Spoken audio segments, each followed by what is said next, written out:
Hello, boys and girls. I'm sorry that I forgot to upload chapter 16 yesterday. I'm going to do now. It's called The Singing Tree. Graham was released from the hospital the next morning, mainly because she was so ornery. Gramps wanted her to stay another day, but Graham climbed out of bed and said, "Where is my underwear?" "I guess this cantankerous woman is getting out of here," Gramps said. I think fear had made us all a little cantankerous. I had spent the night in the waiting room.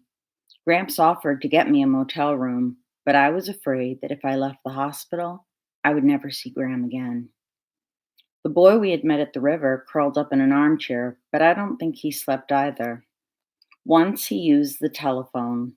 I heard him say, "Yeah, I'm with some friends. I'll be home in the morning."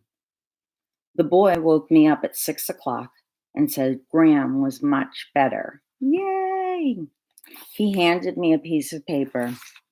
"It's my address in case you ever want to write or anything, but I'd understand if you didn't." I opened the paper. "What's your name?" He smiled. "Oh, yeah, right." He took the paper and added his name, Tom Fleet. "See ya," he said. As we were checking out of the hospital, I asked if we should call my father. Gramps said, "Well, now, Chickabiddy, I've thought about that, but it's only going to make him worry. Do you think we could wait to call him when we get to Idaho?" Gramps was right, but I was disappointed. I was ready to call my father. I wanted very much to hear his voice, but I was also afraid that I might ask him to come and get me. Outside the hospital, I heard the warbling of a bird, and it was such a familiar warble that I stopped and listened for its source. Bordering the parking lot was a rim of poplars. The sound was coming from somewhere in the top of one of those trees, and I thought instantly of the singing tree in Bybanks. Next to my favorite sugar maple tree, beside the barn, is a tall aspen. When I was younger, I heard the most beautiful bird song coming from the top of that tree. It was not a call, it was a true bird song with trills and warbles. I stood beneath that tree for the longest time, hoping to catch sight of the bird who was singing such a song. I saw no bird, only leaves waving in the breeze. Personification, boys and girls. The longer I stared up at the leaves, the more it seemed that it was the tree itself that was singing.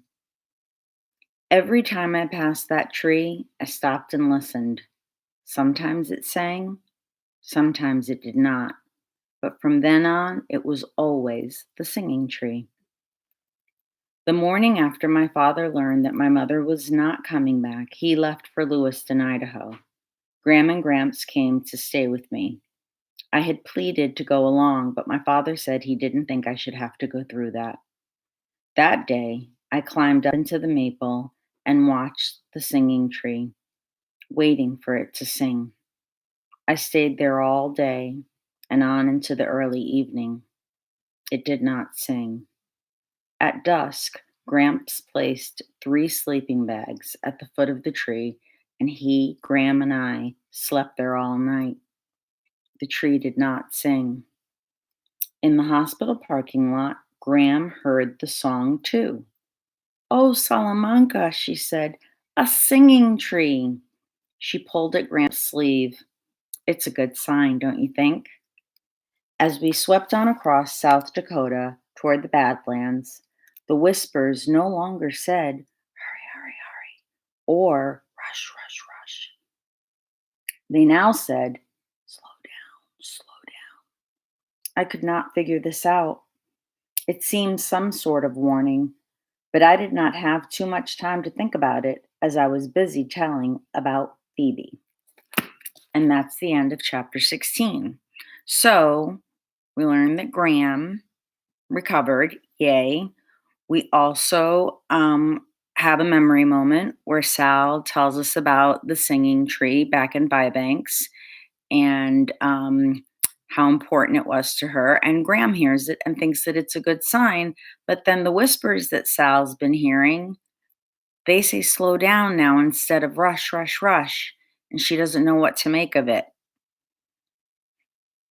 See you tomorrow for the next chapter. Bye bye, my loves.